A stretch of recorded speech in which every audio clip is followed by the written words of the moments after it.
Hi കൂട്ടുകാരെ, എല്ലാവർക്കും SR ക്രിയേഷൻസിലേക്ക് സ്വാഗതം. ഇന്ന് നമ്മൾ കൂട്ടുകാരുടെ പരിസര പഠനം പാഠപുസ്തകത്തിലെ 1ാമത്തെ യൂണിറ്റാണ് പഠിക്കാനായിട്ട് പോകുന്നത്. ജീവികളും ചുറ്റുപാടും. നമുക്ക് ചുറ്റും ഒത്തിരി ജീവജാലങ്ങളുണ്ടല്ലേ? അവ എങ്ങനെയൊക്കെയാണ് ജീവിക്കുന്നത്, ആരെയൊക്കെയാണ് അവ ജീവിക്കുന്നതിനായിട്ട് ആശ്രയിക്കുന്നത്, ഇതൊക്കെയാണ് നമ്മൾ ഇന്നത്തെ പാഠഭാഗത്തിലൂടെ പഠിക്കാനായിട്ട് പോകുന്നത്. അപ്പോൾ കൂട്ടുകാരാരെങ്കിലും ആദ്യമായിട്ടാണ് ഈ ചാനൽ കാണുന്നതെങ്കിൽ സബ്സ്ക്രൈബ് ചെയ്യുക. തൊട്ടടുത്ത് കാണുന്ന ബെൽ ബട്ടൺ കൂടെ എനേബിൾ ചെയ്ത് കഴിയുമ്പോൾ ഞങ്ങളിടുന്ന എല്ലാ ക്ലാസ്സുകളുടെ വീഡിയോസും എക്സാം സ്പെഷ്യൽ വീഡിയോസും കൂട്ടുകാർക്ക് നോട്ടിഫിക്കേഷനായിട്ട് ലഭിക്കും. അപ്പോൾ നമുക്ക് നേരെ പാഠഭാഗത്തേക്ക് കടക്കാം. അധ്യായം 1, ജീവികളും ചുറ്റുപാടും. ഇവിടെ ചിത്രം നോക്കിയേ കൂട്ടുകാരെ, എന്തൊക്കെയാണ് കാണാൻ കഴിയുന്നത്? മനോഹരമായൊരു കുളവും കുളത്തിൽ ഒത്തിരി മീനുകളും അതുപോലെ തന്നെ ആമ്പലുകളും താമരയും ഒക്കെ നമുക്ക് കാണാമല്ലേ? അതിന് ചുറ്റും ആരൊക്കെയാണുള്ളത്? അണ്ണാൻ, മരയോന്ത്, പക്ഷികൾ, ഒച്ച്, ഉറുമ്പ്, പുൽച്ചാടി, പുഴു, തവള, കൊക്ക്, ചിത്രശലഭം, ആമ, പിന്നെയോ കുറേ കുഞ്ഞു കൂട്ടുകാരും. മനോഹരമായൊരു ആവാസ വ്യവസ്ഥയാണ് നമുക്ക് കാണാൻ കഴിയുന്നതല്ലേ? എന്താ ആവാസ വ്യവസ്ഥ? നമുക്ക് പാഠഭാഗത്തിലൂടെ പഠിക്കാം. നോക്കിയേ കൂട്ടുകാരെ, ജീവികളും ചുറ്റുപാടും. പരിസര നിരീക്ഷണത്തിനായി ഞങ്ങൾ ഇന്ന് തിരഞ്ഞെടുത്തത് ആമ്പൽക്കുളമാണ്. വയൽവരമ്പിലൂടെ യാത്ര ചെയ്ത് കുളക്കരയിലെത്തി. കുളക്കരയിലെ മരത്തണലിൽ നിന്നായിരുന്നു നിരീക്ഷണം. നല്ല തെളിഞ്ഞ വെള്ളം, ആമ്പലുകൾ പൂവിട്ട് നിൽക്കുന്നു. ഏതാനും ജലസസ്യങ്ങളും പായലും മരത്തിൽ നിന്ന് കൊഴിഞ്ഞു വീണ ഇലകളും മറ്റും വെള്ളത്തിൽ കാണാം. കുളക്കരയിൽ പുല്ലുകളും വള്ളിച്ചെടികളും കുറ്റിച്ചെടികളും വളർന്നു നിൽക്കുന്നു. കുളക്കരയിലെ ഞാവൽ മരത്തിൽ കിളികൾ, അണ്ണാൻ, മരയോന്ത്, ചിലന്തി എന്നിവയും ഉറുമ്പുകൾ ഉൾപ്പെടെയുള്ള ചെറുപ്രാണികളുമുണ്ട്. കുളത്തിൽ നിറയെ മത്സ്യങ്ങളുണ്ടായിരുന്നു. അവ ഇടയ്ക്കിടെ വെള്ളത്തിനു മുകളിൽ വന്ന് വായ് പിളർക്കും. തവള, പാൽമാക്രി, ഞണ്ട്, ഒച്ച്, നീർക്കോലി, ജലപ്രാണികൾ തുടങ്ങിയവയാണ് ആമ്പൽക്കുളത്തിലെ മറ്റ് അന്തേവാസികൾ. കുളത്തിൽ ചെറുകല്ലുകളിട്ട് ഓളങ്ങൾ ഉണ്ടാക്കി ഞങ്ങൾ കളിച്ചു. കുളക്കരയിലെ കുളിരോർമ്മയിൽ നേരം പോയത് അറിഞ്ഞതേയില്ല. കൂട്ടുകാരെ, റെനെ എഴുതിയ ഒരു നിരീക്ഷണ കുറിപ്പാണ് നമ്മളിപ്പോൾ വായിച്ചത്. ഏതെല്ലാം ജീവികളെയാണ് റെനയും കൂട്ടുകാരും കുളത്തിൽ കണ്ടത്? എഴുതിക്കോളൂ. മത്സ്യങ്ങൾ, തവള, വാൽമാക്രി, ഞണ്ട്, ഒച്ച്, നീർക്കോലി, ചെറുപ്രാണികൾ ഇവയെല്ലാം കുളത്തിൽ കണ്ട ജീവികളാണ്. ഇനി മരത്തിൽ ഏതൊക്കെ ജീവികളെയാണ് അവർ കണ്ടത്? എഴുതിക്കോളൂ. കിളികൾ, മരയോന്ത്, അണ്ണാൻ, ചിലന്തി, ഉറുമ്പ്. എല്ലാ ജീവികൾക്കും വസിക്കാൻ സ്ഥലം ആവശ്യമില്ലേ? ആവശ്യമാണ്. നമുക്ക് ഈ ചിത്രത്തിൽ നിന്ന് തന്നെ മനസ്സിലായി. കുറേ പേര് മരത്തെ ആശ്രയിച്ചും കുറേ പേര് കുളത്തെ ആശ്രയിച്ചും കുറേ പേര് അതിൻ്റെ കരയിലെ ചുറ്റുപാടും ആശ്രയിച്ചും ഒക്കെ ജീവിക്കാറുണ്ടല്ലേ? ഈ ജലത്തിൽ വസിക്കുന്ന ജീവികൾക്ക് കരയിൽ വസിക്കാൻ കഴിയുമോ കൂട്ടുകാരെ? കഴിയും. അങ്ങനെയുള്ള കുറച്ച് ജീവികളുണ്ട്. അവയുടെ പേര് പറയാമോ? തവള, ഞണ്ട്, ഒച്ച്, നീർക്കോലി, ആമ ഇവയ്ക്കൊക്കെ കരയിലും വെള്ളത്തിലും ജീവിക്കാനായിട്ട് കഴിയും. എന്തുകൊണ്ടാണ് മത്സ്യങ്ങൾക്ക് കരയിൽ വസിക്കാൻ കഴിയാത്തത്? ജലത്തിൽ വസിക്കാനായിട്ട് മത്സ്യത്തെ സഹായിക്കുന്ന എന്തെല്ലാം സവിശേഷതകൾ കൂട്ടുകാർക്കറിയാം? വള്ളം പോലുള്ള അവയുടെ ശരീര ആകൃതി അവയെ വളരെ വേഗത്തിൽ നീന്തുന്നതിനും ഒക്കെ സഹായിക്കുന്നുണ്ട്. മത്സ്യത്തിൻ്റെ ആകൃതി എങ്ങനെയാണ്? തോണി പോലെയാണല്ലേ കൂട്ടുകാരെ? ജലത്തിലൂടെ വളരെ വേഗത്തിൽ സഞ്ചരിക്കുന്നതിന് ഈ ആകൃതി ഇവയെ സഹായിക്കുന്നുണ്ട്. വഞ്ചികളുടെ ആകൃതി കണ്ടില്ലേ? ജലത്തിലൂടെ സഞ്ചരിക്കുന്നതിന് ഇതിലേത് ആകൃതിയാണ് കൂടുതൽ അനുയോജ്യം? വട്ടത്തിലുള്ള വഞ്ചിയാണോ അതോ മീനുകളുടെ ആകൃതിയിലുള്ള വഞ്ചിയാണോ? മീനുകളുടെ ആകൃതിയിലുള്ള വഞ്ചിയാണല്ലേ. മത്സ്യങ്ങൾക്ക് ശ്വസിക്കാൻ സഹായകരമായ ശരീരഭാഗം ഏതാണ്? മത്സ്യങ്ങളുടെ ചെകിളപ്പൂക്കളുടെ സഹായത്തോടു കൂടെയാണ് മത്സ്യങ്ങൾ ശ്വസിക്കാറുള്ളത്. അടുത്ത ചോദ്യം നോക്കിയ കൂട്ടുകാരെ, ജലത്തിൽ ജീവിക്കാൻ സഹായിക്കുന്ന എന്തെല്ലാം സവിശേഷതകളാണ് മത്സ്യങ്ങൾക്കുള്ളത്? ശരീരത്തിൻ്റെ ആകൃതി, ചിറകുകൾ, വാൽ ചിറക്, ചെതുമ്പലുകളുടെ ക്രമീകരണം, വഴുവഴുപ്പ് ഇവയെല്ലാം ജലത്തിലൂടെ സുഗമമായി സഞ്ചരിക്കുന്നതിന് മത്സ്യങ്ങളെ സഹായിക്കുന്നുണ്ട്. നമ്മൾ നേരത്തെ പറഞ്ഞതുപോലെ ഈ ചെകിളപ്പൂക്കളുടെ സഹായത്തോടു കൂടെയാണ് മത്സ്യങ്ങൾ ശ്വസിക്കാറുള്ളത്. ഇവിടെ നോക്കിയ കൂട്ടുകാരെ, ചിത്രത്തിൽ 2 സസ്യങ്ങളാണ് തന്നിരിക്കുന്നത്. ഈ രണ്ട് സസ്യങ്ങളുടെയും പ്രത്യേകതകൾ എന്താണ്? അവയുടെ ഇലകളിൽ എന്തുണ്ട്? മുള്ളുണ്ടല്ലേ. അവയെ ഇങ്ങനെ ഒടിച്ചു നോക്കിക്കഴിഞ്ഞാൽ അവയിൽ നമുക്ക് ജലത്തിൻ്റെ അംശം കണ്ടെത്താനായിട്ട് കഴിയും. പൈനാപ്പിൾ ഒരു സസ്യമാണ് അല്ലേ. ചെടിയുടെ കടുപ്പമേറിയതും മെഴുകിയതുമായ ഇലകളിലും ഹ്രസ്വവും കരുത്തുറ്റതുമായ തണ്ടുകളുമുണ്ട്. കള്ളിമുൾ ചെടിയുടെ ഇലകളിലും നിറയെ മുള്ളുകൾ നമുക്ക് കാണാം. മരുഭൂമിയിൽ വെള്ളമില്ലല്ലോ കൂട്ടുകാരെ, പിന്നെ എങ്ങനെയാണ് അവിടുത്തെ സസ്യങ്ങൾ വളരുന്നത്? മരുഭൂമിയിലെ സസ്യങ്ങൾ ഇലയില്ലാത്തതോ ചെറിയ ഇലകളുള്ളതോ മുള്ളുകളുള്ളതോ ആകാം. അവയുടെ തണ്ടുകൾ കനമുള്ളവയും പച്ച നിറമുള്ളവയും ജലം സംഭരിച്ചു വയ്ക്കാൻ കഴിയുന്നവയുമാണ്. തണ്ടുകളിൽ മെഴുകുപോലെയുള്ള ഒരു ആവരണമാണുള്ളത്. ഈ ആവരണം ജലം നഷ്ടം തടയാൻ അവയെ സഹായിക്കുന്നുണ്ട്. മണ്ണിലേക്ക് വളരെയധികം താഴ്ന്നിറങ്ങാൻ കഴിവുള്ള അവയുടെ വേരുകൾ ആഴത്തിൽ നിന്ന് പോലും ജലം വലിച്ചെടുക്കും. മരുഭൂമിയിലെ സസ്യങ്ങൾ മരുരൂഹങ്ങൾ എന്ന പേരിലാണ് അറിയപ്പെടുന്നത്. മേൽ സൂചിപ്പിച്ച സവിശേഷതകളെല്ലാം മരുഭൂമിയിൽ വസിക്കുന്നതിന് അവയെ സഹായിക്കുന്നുണ്ട് കേട്ടോ. എന്താണ് അനുകൂലനം? കൂട്ടുകാരുടെ എക്സാമിന് ചോദിക്കുന്ന അതിപ്രധാനമായ ഒരു ചോദ്യമാണ് അനുകൂലനം. എന്താണ്? സസ്യങ്ങൾക്കും ജന്തുക്കൾക്കും അവ ജീവിക്കുന്ന ചുറ്റുപാടിന് അനുയോജ്യമായ ശാരീരിക സവിശേഷതകളുണ്ട്. ഒരു ജീവിക്ക് അതിൻ്റെ വാസസ്ഥലത്ത് ജീവിക്കുന്നതിന് സഹായകരമായ ശാരീരിക സവിശേഷതയെ പറയുന്ന പേരാണ് അനുകൂലനം എന്ന് പറയുന്നത്. ഇപ്പോൾ ഒരു മീനിന് താമസിക്കുന്നതിന് ഒരു മനോഹരമായ കുളം ആവശ്യമായിട്ടുണ്ട്. അപ്പോൾ ഇതുപോലെ ആ മീനിനെ സംബന്ധിച്ചിടത്തോളം അതിൻ്റെ ശാരീരിക സവിശേഷത അല്ലെങ്കിൽ അതിന് ജീവിക്കുന്നതിന് സഹായകരമായ ശാരീരിക സവിശേഷതയെ അനുകൂലനമെന്ന് പറയുന്നു. ഇവിടെ നോക്കിയ കൂട്ടുകാരെ, ഒരു ആമ്പലും ഒരു തവളയും തമ്മിലുള്ള ഒരു ചെറിയ സംഭാഷണമാണ് കൊടുത്തിട്ടുള്ളത്. നോക്കിയേ, ആമ്പൽ പറയുകയാണ്, തണ്ടുകളിലെ വായു അറകളുടെ സഹായത്തോടെയാണ് ഞങ്ങൾ വെള്ളത്തിൽ പൊങ്ങി നിൽക്കുന്നത്. അപ്പോൾ തവളക്കുട്ടൻ പറയുകയാണ്, വിരലുകൾ തമ്മിൽ ചർമ്മത്താൽ ബന്ധിച്ചിരിക്കുന്നത് മൂലം വെള്ളത്തിലൂടെ വളരെ വേഗത്തിൽ ഞങ്ങൾക്ക് നീന്താനായിട്ട് കഴിയും. അപ്പോൾ നമുക്കറിയാം, കരയിലും വെള്ളത്തിലും ഒരുപോലെ ജീവിക്കാൻ കഴിയുന്ന ഒരു ജീവിയാണ് തവള അല്ലേ. ആമ്പലിൻ്റെ സവിശേഷതകൾ എന്തൊക്കെയാണ്? പൂക്കൾക്ക് 3 തിരതളങ്ങളാണ് ഇവയ്ക്ക് കാണപ്പെടുന്നത്. തണ്ടിന് നീല കലർന്ന ഒരു പച്ച നിറം നമുക്ക് കാണാം. തവളയോ? കരയിലും വെള്ളത്തിലും ജീവിക്കുന്ന ഒരു ഉഭയജീവിയാണ് തവള. പരന്നതും ത്രികോണാകൃതിയിലുള്ളതുമായ തലയാണ് ഇതിൻ്റെ മറ്റൊരു പ്രത്യേകത എന്ന് പറയുന്നത്. ഇവിടെ ചിത്രം നോക്കിയേ. ചിത്രത്തിൽ 3 ജീവികളെ കാണാം. ഏതൊക്കെയാണ്? ആട്, കൊഞ്ച്, ആമ. ഇവ എവിടെയൊക്കെയാണ് ജീവിക്കുന്നത്, അല്ലെങ്കിൽ ഇവയ്ക്ക് എവിടെയൊക്കെയാണ് വസിക്കാൻ കഴിയുന്നത്? ആടിന് കരയിൽ മാത്രമേ വസിക്കാൻ കഴിയുകയുള്ളൂ. കൊഞ്ചിന് വെള്ളത്തിൽ മാത്രമേ വസിക്കാനായിട്ട് കഴിയുകയുള്ളൂ. എന്നാൽ ആമയ്ക്ക് കരയിലും വെള്ളത്തിലും യഥേഷ്ടം താമസിക്കാനായിട്ട് കഴിയും. നിങ്ങൾക്ക് പരിചിതമായ മറ്റ് ജീവികളുടെ പേരെഴുതി പട്ടിക പൂർത്തിയാക്കണം. എന്താ എഴുതേണ്ടത്? കരയിൽ ജീവിക്കുന്നവർ, വെള്ളത്തിൽ ജീവിക്കുന്നവർ, കരയിലും വെള്ളത്തിലും ജീവിക്കുന്നവ എഴുതാം. കരയിൽ ജീവിക്കുന്നവ ഏതൊക്കെയാണ്? പശു, കടുവ, ആന, മനുഷ്യർ. വെള്ളത്തിലോ? മത്സ്യങ്ങൾ, സ്രാവ്, ഡോൾഫിൻ, ആമ ഇവയെല്ലാം വെള്ളത്തിൽ ജീവിക്കുന്നവയാണ്. ഇനി കരയിലും വെള്ളത്തിലും ജീവിക്കുന്നവയോ? എഴുതിക്കോളൂ. ആമ, തവള, മുതല, നീർക്കോലി ഇവയെല്ലാം കരയിലും വെള്ളത്തിലും യഥേഷ്ടം ജീവിക്കുന്നു. ഇവിടെ നോക്കിയ കൂട്ടുകാരെ, മരുഭൂമിയിലെ കപ്പൽ എന്നറിയപ്പെടുന്നത് അല്ലെങ്കിൽ മരുഭൂമിയിലെ വാഹന മൃഗമാണ് ഒട്ടകം. മരുഭൂമിയിൽ ദിവസങ്ങളോളം വെള്ളം കുടിക്കാതെ ജീവിക്കാൻ ഞങ്ങളെ സഹായിക്കുന്നത് ഈ മുതുകിലെ കൊഴുപ്പാണ്. അപ്പോൾ ഒട്ടകത്തിൻ്റെ മുതുകിൽ ഒരു വലിയൊരു മുഴ നമുക്ക് കാണാനായിട്ട് കഴിയുന്നുണ്ട്. അതിൻ്റെ സഹായം എന്താണ്? ദിവസങ്ങളോളം വെള്ളം കുടിക്കാതിരിക്കാൻ ഇവയെ സഹായിക്കുന്നു. അടുത്ത പെൻഗ്വിനുകൾ എന്താ പറയുന്നത് നോക്കിയേ.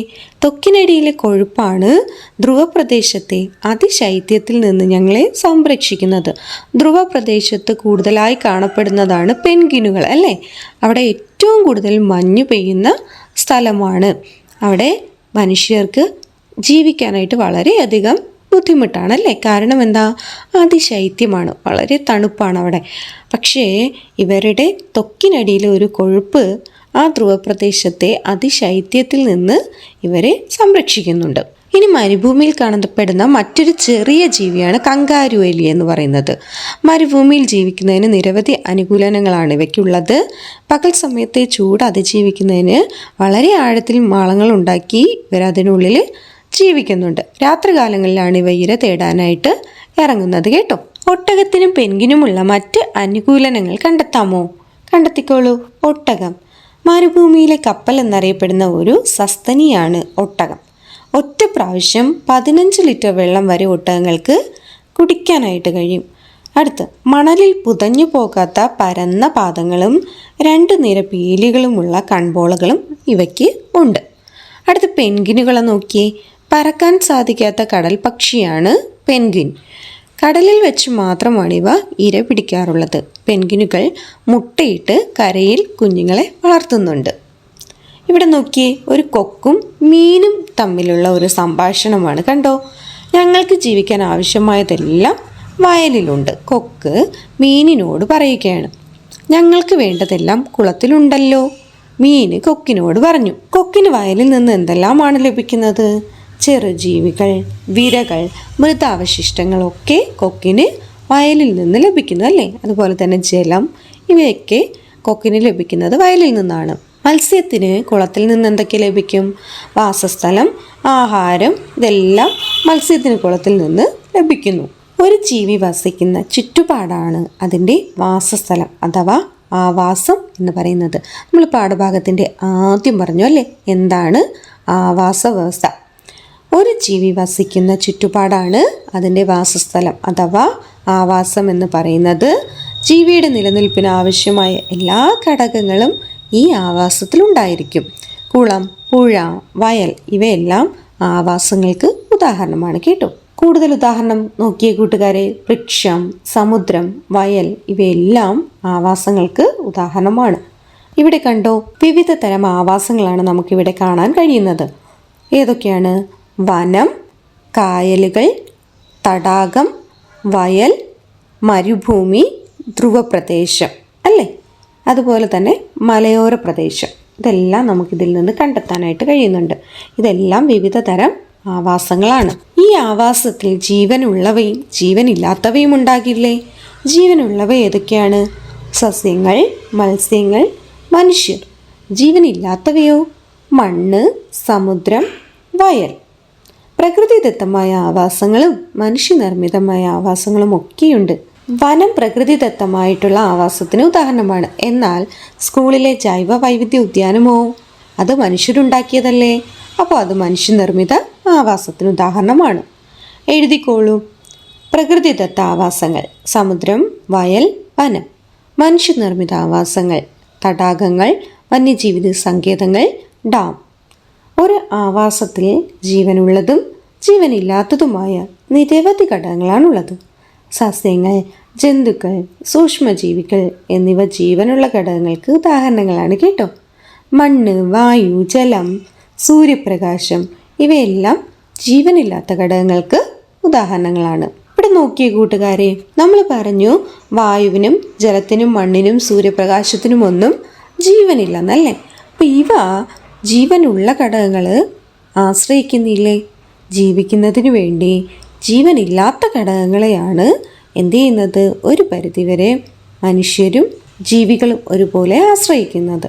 ഇവിടെ നോക്കി, സൂര്യനെ ആശ്രയിച്ചാണ് എല്ലാ ജീവജാലങ്ങളും കഴിയുന്നതല്ലേ കൂട്ടുകാരെ?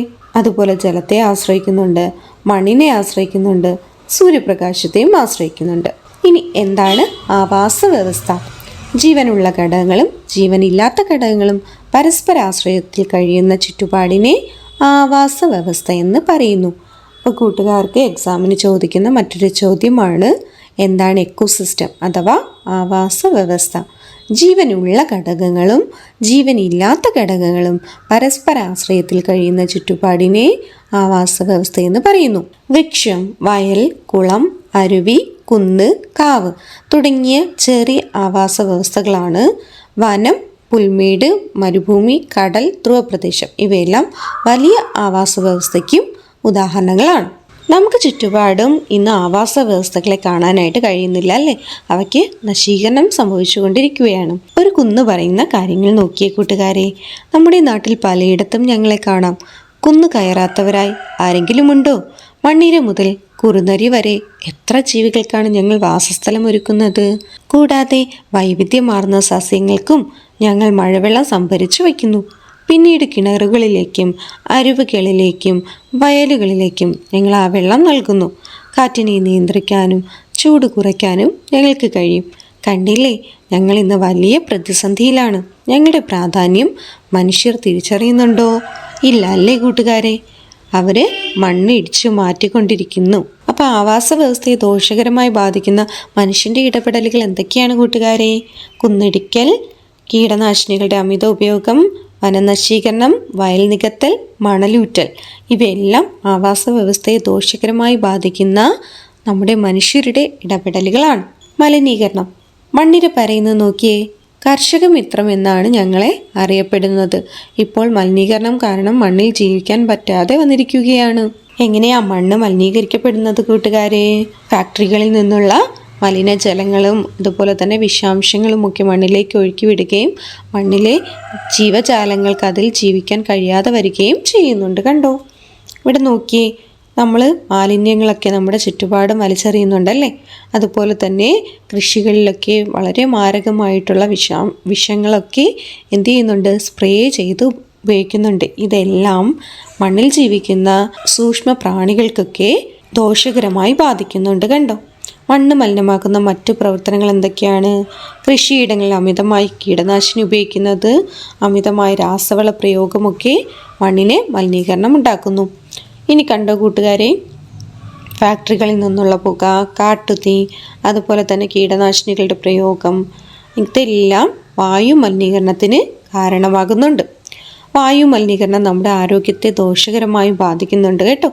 ഓരോ വർഷവും വായു മലിനീകരണം മൂലം വിവിധ രോഗങ്ങൾ ബാധിച്ച് ഏകദേശം 70 ലക്ഷം ആൾക്കാരാണ് ഈ ലോകത്ത് മരിച്ചുകൊണ്ടിരിക്കുന്നത്. മനുഷ്യരെ മാത്രമല്ല, മൃഗങ്ങളെയും സസ്യങ്ങളെയും വായു മലിനീകരണം ഒരുപാട് ബാധിക്കുന്നുണ്ട്. കർഷക വിളകൾ കുറയുന്നത്, ആസിഡ് മഴ, ആഗോളതാപനം, ഓസോൺ പാളിയുടെ നാശമെല്ലാം വായു മലിനീകരണത്തിലൂടെ സംഭവിക്കുന്നതാണ്. ഇവിടെ ചിത്രം നോക്കിയേ. ഫാക്ടറികളിൽ നിന്നുള്ള മലിനജലം സമുദ്രങ്ങളിലേക്ക് ഒഴുക്കി വിടുന്നത് മൂലം ജലം മലിനമാകുന്നു അല്ലേ. വിവിധ ജൈവ പദാർത്ഥങ്ങളുടെ സാന്നിധ്യം മൂലമാണ് ജലത്തിന് മലിനീകരണം ഉണ്ടാകുന്നത്. പലതരത്തിലുള്ള ആരോഗ്യ പ്രശ്നങ്ങളും രോഗങ്ങളുമൊക്കെ ഇതുമൂലം ഉണ്ടാകുന്നുണ്ട്. അതുപോലെ തന്നെ മാലിന്യങ്ങൾ, പ്ലാസ്റ്റിക് മാലിന്യങ്ങൾ, കീടനാശിനി, മറ്റ് രാസവസ്തു, പെട്രോളിയം, ഇവയെല്ലാം ജലമലിനീകരണത്തിന് കാരണമാകുന്നുണ്ട് കേട്ടോ. ജലത്തിൽ ഓക്സിജന്റെ അളവ് കുറയുന്നത് മൂലം മലിനീകരണം ഉണ്ടാകുന്നു. ഇത് ജലത്തിൽ വസിക്കുന്ന ജീവികളുടെ ജീവന് തന്നെ ഭീഷണിയാണ്. അപ്പോൾ ജലജീവികളെയും ഇത് ദോഷകരമായി ബാധിക്കുന്നുണ്ട്. നമ്മുടെ പ്രകൃതിയിൽ പലതരത്തിലുള്ള ദുരന്തങ്ങൾ ഉണ്ടായിട്ടുണ്ടല്ലേ, നമുക്ക് നന്നായിട്ടറിയാം. അതൊക്കെ നമ്മളെ വളരെയധികം വേദനിപ്പിച്ചിട്ടുമുണ്ടല്ലേ കൂട്ടുകാരെ? അതെ, അതിന് കാരണം എന്താണ്? മനുഷ്യരുടെ ഈ കടന്നുകയറ്റം തന്നെയാണല്ലേ. കൂട്ടുകാർക്കറിയാവുന്ന പ്രകൃതി ദുരന്തങ്ങൾ ഏതൊക്കെയാണ്? ഉരുൾപൊട്ടൽ, ഭൂകമ്പം, കാട്ടുതീ, സുനാമി, വെള്ളപ്പൊക്കം. പ്രകൃതി ദുരന്തങ്ങളെക്കുറിച്ച് മുന്നറിയിപ്പുകൾ നൽകാനായിട്ട് പലതരത്തിലുള്ള സംവിധാനങ്ങൾ ഇന്ന് ഉണ്ട്. ആവാസ വ്യവസ്ഥകളെ നമുക്ക് സംരക്ഷിക്കാം കേട്ടോ. കരയിലും കടലിലുമുള്ള എണ്ണമറ്റ ജീവികളുണ്ട്. അവ പ്രകൃതിയോട് ഇണങ്ങി ജീവിക്കുന്ന കാഴ്ച എത്ര മനോഹരമാണല്ലേ കൂട്ടുകാരെ? അതെ, ജീവികൾ അവയുടെ ഭക്ഷണവും വാസസ്ഥലവും കണ്ടെത്തുന്നത് ആവാസ വ്യവസ്ഥയിൽ നിന്നാണ്. ആവാസ വ്യവസ്ഥകളാണ് ജീവൻ്റെയും ജൈവ വൈവിധ്യത്തിൻ്റെയും ആധാരം എന്ന് പറയുന്നത്. അപ്പോൾ ആവാസ വ്യവസ്ഥകളുടെ സംരക്ഷണം നമ്മുടെ മാത്രം കടമയാണ് കേട്ടോ കൂട്ടുകാരെ. ഇനി നോക്കിയ കൂട്ടുകാരെ, നമുക്ക് വിലയിരുത്താം. ചോദ്യപ്രവർത്തനങ്ങൾ കൂടെ നോക്കാം. ജീവികളെ അവയുടെ ആവാസ വ്യവസ്ഥയുമായി ബന്ധിപ്പിക്കുക. തിമിംഗലം, സമുദ്രത്തിലാണ് അവ ജീവിക്കുന്നത്. പെൻഗിൻ, ധ്രുവപ്രദേശം. പുള്ളിമാൻ, വനം. ഒട്ടകം, മരുഭൂമി. അപ്പോൾ ഇതുപോലെ ജീവികളെ അവയുടെ ആവാസ വ്യവസ്ഥയുമായി ബന്ധിപ്പിക്കാനായിട്ട് ചോദ്യം ചോദിക്കാം. കൂട്ടുകാർ പഠിച്ചു വെച്ചിരിക്കുക കേട്ടോ. അടുത്ത ചോദ്യം നോക്കിയ കൂട്ടുകാരെ, നിങ്ങളുടെ പ്രദേശത്തെ ഒരു ആവാസ വ്യവസ്ഥ കൂട്ടുകാർ സന്ദർശിക്കണം കേട്ടോ. അവിടെ കാണപ്പെടുന്ന ജീവികളുടെ പേരെഴുതി അവയുടെ പരസ്പര ആശ്രയത്വം കണ്ടെത്തണം. മൂന്നാമത്തെ ചോദ്യം, താഴെ കാണുന്ന ജീവികൾ അവയുടെ അനുകൂലനവുമായി വരച്ച് യോജിപ്പിക്കാം. തവള ത്വക്കിലൂടെ ശ്വസനം നടത്തുന്നു. മീൻ ചെകിളപ്പൂക്കളുടെ സഹായത്തോടെ ശ്വസിക്കുന്നു. ആമ്പൽ ഇലകൾക്ക് മെഴുകുപോലുള്ള വസ്തുവിൻ്റെ ആവരണമുണ്ട്. ഒട്ടകം മണലിൽ പുതഞ്ഞു പോകാത്ത പരന്ന പാദങ്ങളുണ്ട്. കള്ളിമുൾച്ചെടി കാണ്ടത്തിൻ്റെ അല്ലെങ്കിൽ അതിൻ്റെ തണ്ടിൽ ജലം ശേഖരിച്ചു വയ്ക്കാൻ ഇവയ്ക്ക് കഴിയുന്നു. അപ്പോൾ കൂട്ടുകാരെ, നമ്മളിന്ന് ഒന്നാമത്തെ യൂണിറ്റ് പഠിച്ചു, ജീവികളും ചുറ്റുപാടും. അപ്പോൾ നമ്മൾ ആവാസ വ്യവസ്ഥയും അതിൽ ജീവിക്കുന്ന ജീവജാലങ്ങളും അവയുടെ നശീകരണവും ഒക്കെ നമ്മൾ പഠിച്ചായിരുന്നു അല്ലേ കൂട്ടുകാരെ?